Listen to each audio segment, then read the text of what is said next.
In the quiet town of Evergreen, nestled among rolling hills and whispering pines, lived a man named Charlie Kirk. He was not the famous one you might think of, no grand stages or crowds for him. This Charlie was a simple farmer, with calloused hands and a heart as wide as the fields he tended. The sun rose slowly each morning over his modest home, painting the sky in soft pinks and golds.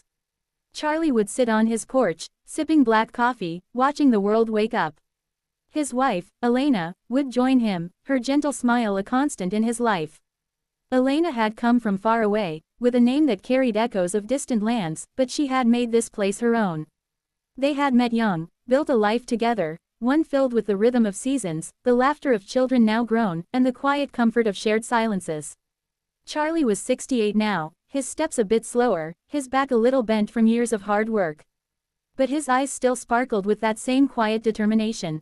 One autumn evening, as leaves drifted lazily from the trees, Charlie felt a weariness settle in his bones. It wasn't the usual ache from a day's labor. No, this was deeper, like a shadow lengthening at dusk.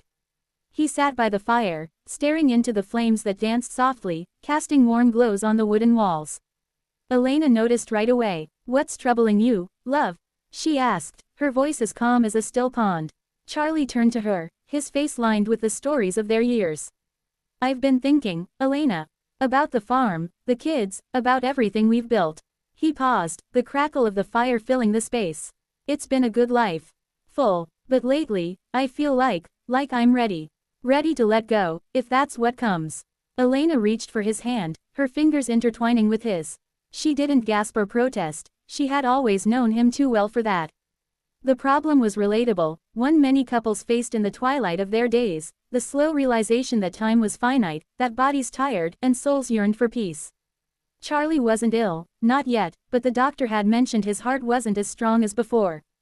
High blood pressure, they said, from years of stress on the land. It was a gentle warning, but it hung in the air like mist over the morning fields. Days turned into weeks, and the problem deepened quietly. Charlie began to sort through old boxes in the attic, dusty with memories. Photographs of their wedding, letters from their son in the city, tools passed down from his father. He gave things away with a soft smile, to neighbors, to the grandchildren who visited on weekends. Elena watched, her heart heavy but understanding. "Why now?" she whispered one night as they lay in bed, the wind sighing through the open window. "Because I've lived it all," Charlie replied, his voice steady. "Raised our family, worked the earth, loved you more than words can say. If the end comes, I'm not afraid. I'm ready to die, Elena. Not wishing for it, but prepared." She held him closer, tears silent on her cheeks. It was a problem that tugged at the soul, how to face mortality without fear, how to support the one you love through it. The town noticed too. Friends stopped by with pies and stories, sensing the shift in Charlie's quiet demeanor. The air grew cooler, leaves turning to fiery reds and oranges, mirroring the warmth in their home. Then came the gentle twist, on a crisp morning when frost kissed the grass. Charlie rose early, as always, but this time he dressed in his best shirt, the one Elena had sewn for their anniversary. He walked the fields alone, breathing in the earth he knew so well. By midday, he returned, a small bundle in his arms, wildflowers he'd picked, their petals delicate and fresh. "I thought about it out there," he said to Elena over lunch, the sun streaming through the kitchen window. "Ready doesn't mean giving up. It means appreciating what's here, right now." He handed her the flowers, and in that moment, something shifted. The doctor called later that day. New tests showed improvement. A change in diet, less salt, more rest. It wasn't a miracle, just a reprieve, but it felt like one. Charlie's readiness had sparked a quiet resolve, not to hasten the end, but to savor the middle. Elena smiled, placing the flowers in a vase on the table. "You've always been strong, Charlie. Stronger than you know." The seasons turned again, winter's blanket falling softly over Evergreen. Charlie and Elena spent evenings by the fire, sharing stories with their grandchildren, who listened wide-eyed. The problem had eased, transformed into a deeper bond.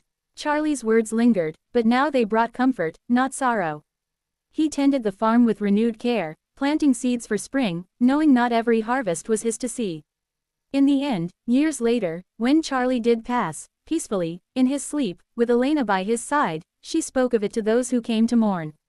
"He was ready to die," she said, her voice steady, eyes reflecting the love they'd shared. "But more than that, he was ready to live fully until then. The town remembered him not for his departure, but for the quiet wisdom he left behind. Elena walked the fields alone sometimes, feeling his presence in the wind, the earth, the enduring cycle of life. It was a satisfying close, grounded in emotion, loss mingled with gratitude, like rain nourishing the soil for new growth. And so, in Evergreen, life continued, slow and steady, just as Charlie would have wanted.